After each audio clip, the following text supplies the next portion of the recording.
Yeah, I mean, I thought first half we played quite well. We played with a lot of tempo, played in the right areas of the field. I thought we created some pressure, and I was feeling really good at half time. And then second half, for whatever reason, we just moved away from doing some of those things.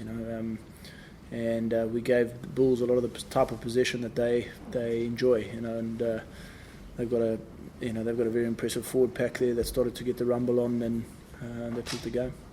How big a loss was no Coleman, no Nelson, no James? Was that one of the big differences? Yeah, obviously, I mean, a lot of those guys are, are strong go-forward guys, and we definitely missed a bit of that. But I thought at the same time, the pack that we did pick really stood up to a good Bulls pack. It was great to see a guy like Rob Leota play well. I thought he's really stepped up, and then obviously Dickie Hardwick, who's had a bit of bad luck with injury this year. Him at number 8, I thought he played well as well. So I think where we lost the game was probably tactically in the second half. We played the type of rugby that the Bulls probably wanted us to play, which was silly. How do you think the tactics got lost in that second half? I thought in the first half, one of the things, for example, was that we kicked a lot more proactively. We created some pressure. We moved their big forwards around, things like that. Second half, I thought, probably early on in the second half, we got some pay for our running game and then overused it, and that allowed their forwards to get the energy to come back into the game. And the pace of the game was very different in the two halves. There was some real tempo in the first half, which suits us, and things that we were trying to do. And then the second half, that went out of the game a little bit. You had an overwhelming amount of possession in that first half, as you said, obviously trying to work over their forwards. Did you maybe not get full bang for your buck in that first 40 minutes in terms of possession you had? Yeah, I think that's probably fair. I mean, but as I say, I was pretty happy with it at half time, because I thought we were playing at a tempo that they were finding hard to live with at times. There was a time where Skulk Brits slowed the game down, out of touch. Took some time out in that first half, and then I thought we were really getting to them, and then, as I say, in the second half we didn't play with the discipline to stay at that with that strategy. Dane, was it frustrating out there? It looked like it must have been in the stress and gut position that you had. Yeah, I think probably back half of the second half we did get a little bit frustrated. Hadn't played the way that we wanted to play. Probably hadn't kicked well, hadn't got out of a half, and then I suppose because we did get a bit of pay running the ball, we pushed it a little bit. I thought we didn't take him to the dark place that we wanted to. Too many sort of basic errors before we could tire them out. So it was a bit frustrating, a bit disappointed at the moment. Dave, full losses now against South African opposition. Can you put your finger on this stage why that might be? No, I mean, I thought one of the things is that this is a good Bulls team. That's the best Bulls team that they can put out there, and I think the game was a lot closer than probably the scoreboard reflects. I think, as Russell said, if we'd had one or two moments go differently, things might have been different. And I think we've played better than probably we have against other South African teams. I thought certainly physically we fronted up well. I thought the game was lost on some tactical things that we did badly. Does it feel like a missed opportunity, given that the Brums have I know that you don't like to look at the ladder, but the reality is that you did have the chance to go back to the top? Look, the Brumbies have still got to play the Bulls. I mean, that's the one thing. As I said to you guys in the week, I think there's certain things in our game that we're trying to get better at. I think we did that. I think, as I said, from a intensity and a competitiveness point of view, I was proud of the forwards. There's probably some stuff on our backs to manage the field a little bit better than they did in that second 40. Obviously, the Bulls have come from South Africa, so part of the strategy of wearing them down was to piggyback on the heavy travel factor and things that they'd had. We didn't do that, we didn't use the gift that was given to us. Dave, what do you think of the defence, and what do you think of the Bulls' attack? Because they seem to be pretty efficient when they have their chance. Yeah, well, they scored a lot from turnover play, Roy. So I mean, that was a real credit to their defence. I thought their defence brought some real line speed.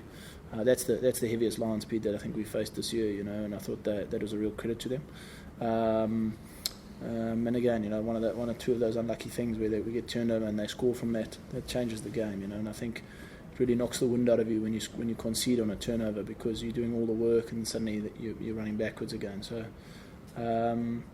yeah, I mean, it's been a frustrating night for us, you know. But there's a lot of rugby still to be played this year, and so I'm pleased that everyone's pulled up well, that we have no injuries and things like that, and we get to spend a little while together now when we travel to Japan.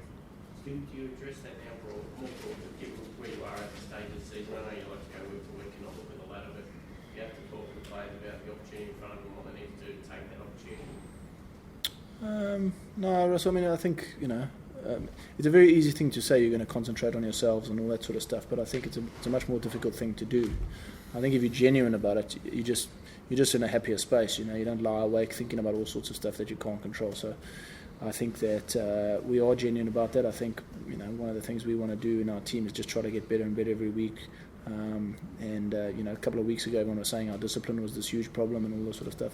It's just an example of something that we've worked on and we fixed those things, you know. So we've got to find how do we keep improving as a team, you know. And I feel good. I mean, I've obviously frustrated with this outcome, but I think we've got a really good group of guys that are a happy team that are working hard for each other. I think we saw from an effort point of view tonight that was definitely true.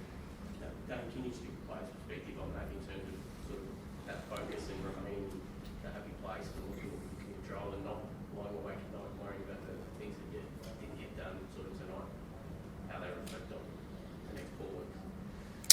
Well, I think it's part of the culture that we're trying to build here at Melbourne. It's just about like working on our game as a team and our game individually, and just trying to get better each week. And so that's been the focus. It's worked for us when things haven't gone our way earlier in the year. We've been able to bounce back, and we'll bounce back again. Dave, will you take Coleman, Izzy and Luke Jones to Japan, or are they going to stay here? Yeah, Adam Coleman will play next week. Izzy and Luke will only play against the Waratahs, so they won't travel to Japan. Can you try and find a way to work Max more into getting more game time as well, or is that still just a work in progress? Yeah, I mean, I think, you know, the thing is probably I'm a hell of a proud of Quade's contribution so far this year. You know, like I think he's carried the team on his back a lot this year. He's up until us bringing him off there, he played almost every minute of every game. You know, so he's made a hell of a contribution, and you know, Matt knows that he's going to have to play well to take that number 10 jersey off him. But it is nice to have somebody of Matt's quality to be able to take a little bit of the pressure off Quade as well. You know, he doesn't have to play every single minute of every game leading into the playoffs. So we just need to get that balance right. Can I just ask about Marika as well? It can be feast or famine for wingers sometimes in terms of their involvement in the game, but he was present throughout tonight. He scored 2 tries, but it was a pretty big game for him, wasn't it? Yeah, I think one of the things I get frustrated with Mariks is, you know, I often get asked about his performances when, in actual fact, he's had a great game doing a lot of the donkey work, because he's a winger who, you know, is really brave in contact, and he really accelerates into his contact work. Sometimes that doesn't find him at the end of scoring tries and that sort of thing, you know. But he's had a really good game just in the shadows doing the dirty stuff, you know. And he doesn't always get the recognition from that. Sometimes the games where he scores the tries and things, he hasn't played as well as some of the other ones, you know. So I mean, he's a world-class winger for me, Mariks, and I think he really cares about our team, which is also great. You know, he just plays with such intensity all the time. Is Tom English going to go to Japan again, or is he? Yeah, so Tom's had a bit of a calf injury, so he'll likely travel to Japan, and we'll just assess him early in the week to make sure he's all right. Dane, I'm not sure if you were involved at the end, but can you tell us about the significance of the press open with the 2 teams? What's behind that? I didn't see it. I was setting up to go do a corporate box afterwards, so I can't comment. Yeah. Dane, or Dave, while looking at this weekend, given you're going to Japan next week, is it a little bit disruptive at this time? And when are you expecting to get back to all the players? Yeah, the Wallaby guys will just come to Japan a day later than us, so we go on Monday and they arrive on Tuesday. So it's not massively disruptive, I don't think, but yeah, it is what it is. Is it the normal plan to go on Monday to go for a game, or did you take the opportunity to spend some time together? Yeah, it's what we've done in previous years, Russ. So